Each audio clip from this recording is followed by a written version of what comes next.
What's up, everyone? Welcome back to another review. This time we're taking a look at Austin Powers, International Man of Mystery, written by Mike Myers, starring Mike Myers as the titular character of Austin Powers. Okay, let's waste no time. Let's get to this.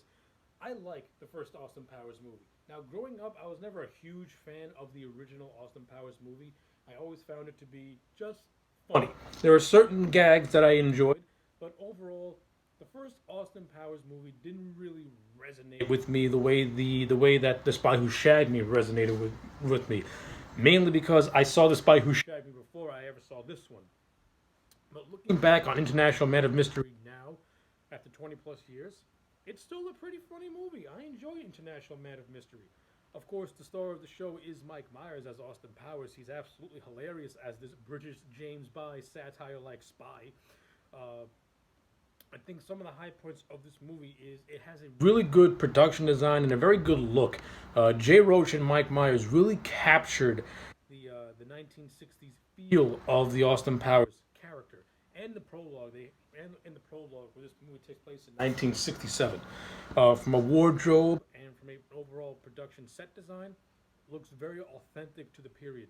Again, Mike Myers as Austin Powers. He's pretty much James Bond, only with a much more comedic edge and much more sillier. And you can tell Mike Myers is reveling in the role of Austin Powers. But to me, when it comes to this movie, Mike Myers as Doctor Evil is the highlight for me. Doctor Evil. Doctor Evil is one of the more famous movie villains in cinema. He's hilarious. He's a play on Blofeld from James Bond, and he has his pet cat, Mr. Bigglesworth. But what I really like about Austin Powers as Doctor Evil is that he's pretty much a satire on those old James Bond villains who just assume things are going to go the way that he thinks they're going to go, even when certain characters are pointing out the obvious to him, particularly that of his son Scott, played by Seth Green.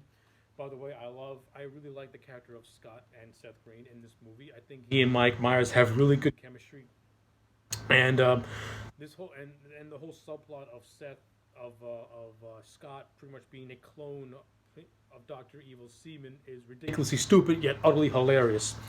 So I like all that stuff, particularly when they're having a group session, which is completely ridiculous, and Doctor Evil gives his little life story, and then as Doctor and then as Austin Powers, then as Doctor Evil is sending Austin Powers and Austin Powers' agent and love interest Vanessa, played by the ungodly beautiful Elizabeth Hurley, to their demise to mutated sea bass.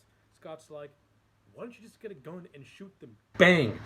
Give me 5 seconds. I'll go to my room. We'll shoot them. Bang! And this creates the running joke of shh.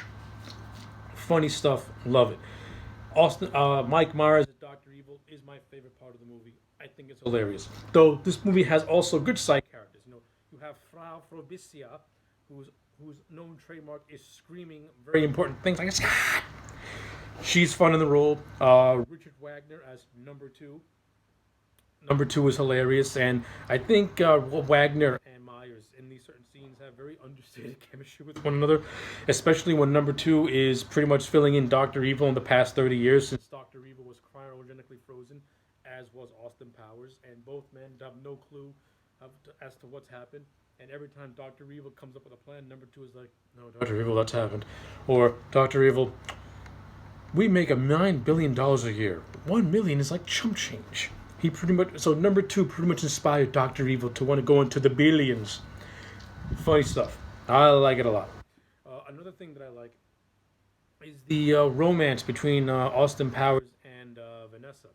I think Myers and Hurley have pretty good on-screen chemistry with one another. I like how it's not a full-blown romance from the start, and I also kind of think it's interesting that Austin Powers is falling in love for the daughter of his former agent friend named Mrs. Kensington. He's falling in love with his daughter, Ms. Kensington. So I thought that was kind of like strange, but hilarious to itself.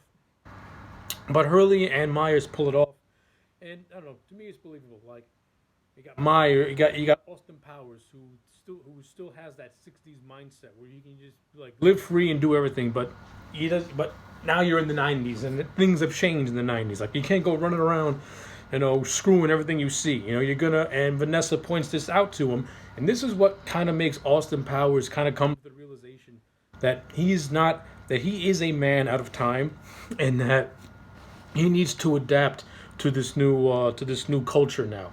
So I like all that stuff. It adds for good dramatic bits, but it's not overly done to the point where like, oh, this I want to be laughing. Like, you still got some comedic elements here and there, but it also humanizes the Austin Powers character a little bit, which is what you need.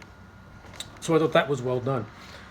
Like, to me, the entire third act of this movie is hilarious, where Vanessa and Austin go into Dr. Evil's secret underground lair, and the chaos ensues. Austin fights a bunch of fembots who are destroyed because of his sexy dancing, if you can call it that, which I thought was really entertaining as well. My entire favorite bit is where they're driving this like slow moving tractor, and the security guard is like saying stop, and yet the thing is like 10 feet away from him. He's still yelling stop, and then it officially mows him over.